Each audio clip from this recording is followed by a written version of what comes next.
Sepang atau wilayah Kajang Luar. Kemudian, 7 dusun yang lainnya berada di dalam Lalang Embaya atau wilayah Kajang Dalam.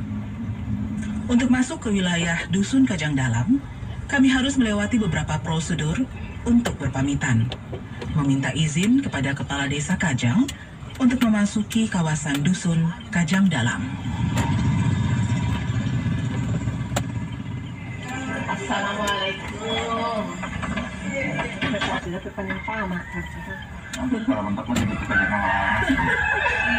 Mari putar-putar nanti Rom. Namanya kan harus pamit dulu sama anak.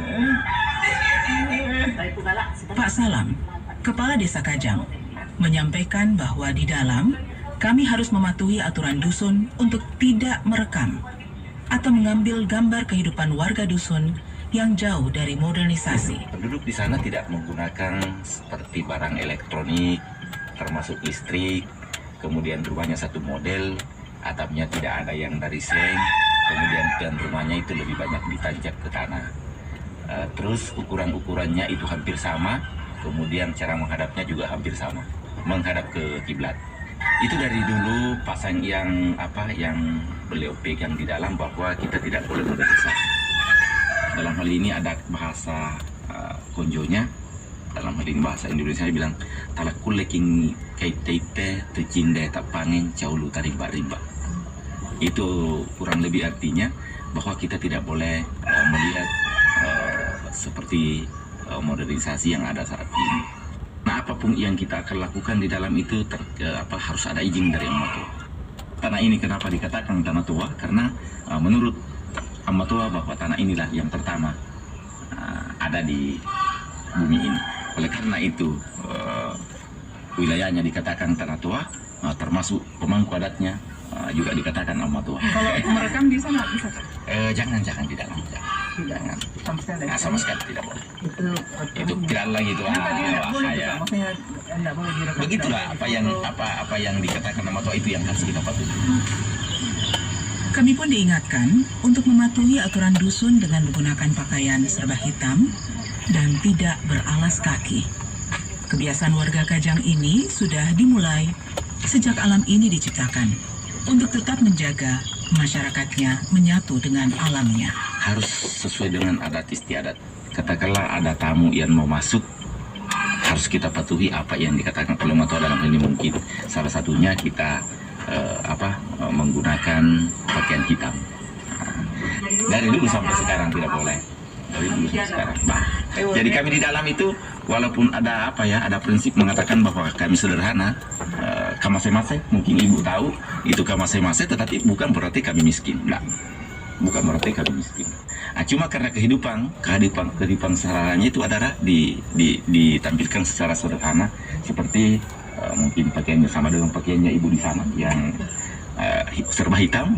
Oleh karena itu kita tidak dapat bedakan bahwa siapa yang kaya, siapa yang miskin, karena pakaiannya sama, ikat kepalanya sama-sama tidak pakai sandal, mungkin sama-sama tidak pakai emas, tidak sama-sama pakai sepatu. Kalau mungkin di luar, mungkin dilihat saja sepatunya ibu, mungkin sudah bisa ditebak, wah ini orang kaya ini, sepatunya mungkin bagus, mungkin banyak emasnya. Kalau di dalam tidak bisa dibedakan, sama saja.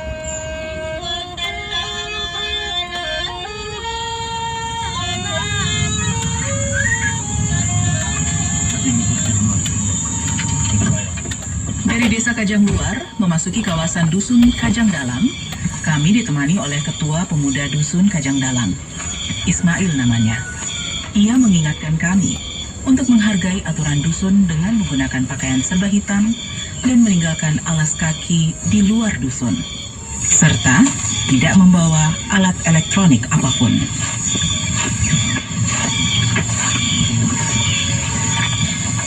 Kami pun memasuki kawasan hutan dengan tidak beralas kaki sama sekali. Perjalanan kami tempuh sepanjang kurang lebih 2 km. Jalan batu yang kami lewati sangat terasa di telapak kaki. Licinnya jalan seperti menjadi obat pada perihnya kaki-kaki kami.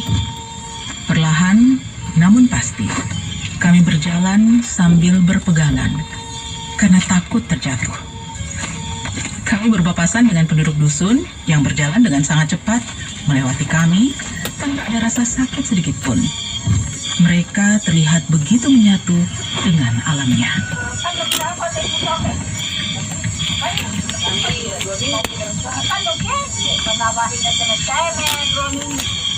Di kiri kanan jalan hutan, yang terlihat hanyalah pohon jati dan pohon karet yang berdiri dengan kokoh.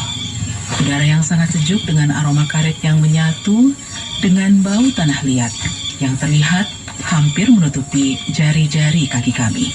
Pandangan mata kami tertuju di tanah berbatu yang akan kami lewati sambil mengingat kembali apa yang disampaikan oleh Ketua Pemuda Kajang saat kami memasuki dusun tentang warga Kajang.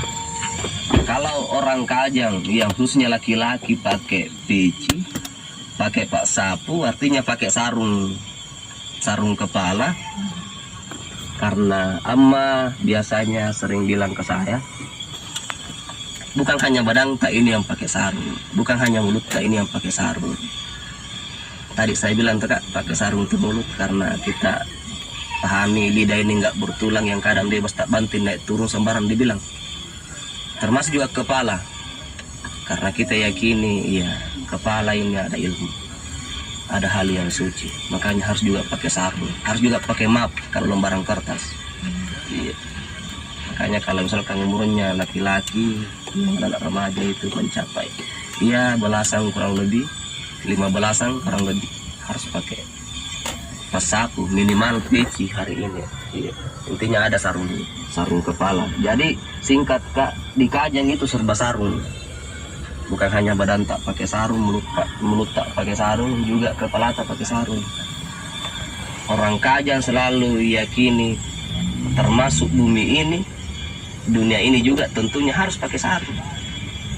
Sarungnya apa? Makanya itulah orang Kajang antusias menjaga hutannya, yang luasnya dari dulu sampai sekarang masih punya ekstensi 337,17 hektar. Tidak pernah berkurang. Takut Ki untuk mengganggu sarungnya bumi, karena sarungnya bumi itu hutan. Artinya hutan mini, sarungnya mini, penentu membandinginya sebuah kampung. Di lain sisi juga menguntungkan bagi kita karena daunnya itu yang mendinginkan, akar-akarnya dapat menyimpan mata air. Mengingat kita di Tanah Toa ini agak dataran tinggi Kak. Tetangga-tetangga biasa tak, samping kanan tak, kiri tak, di belakang agak di bawah kampungnya. Dan orang Kajang itu bersawah rata-rata bersawahnya di desa tetangga. Iya, jadi karena ada sawah harus juga dijaga hutan, karena sawah butuh pengairan, sungai ada karena adanya hutan, karena dari hutan mengalir airnya. Dari akar-akarnya tadi itu yang pintar menyimpan mata air. Perkampungan yang terus bertahan dengan kesederhanaannya. Tanpa televisi, tanpa radio, tanpa smartphone, tanpa barang-barang elektronik.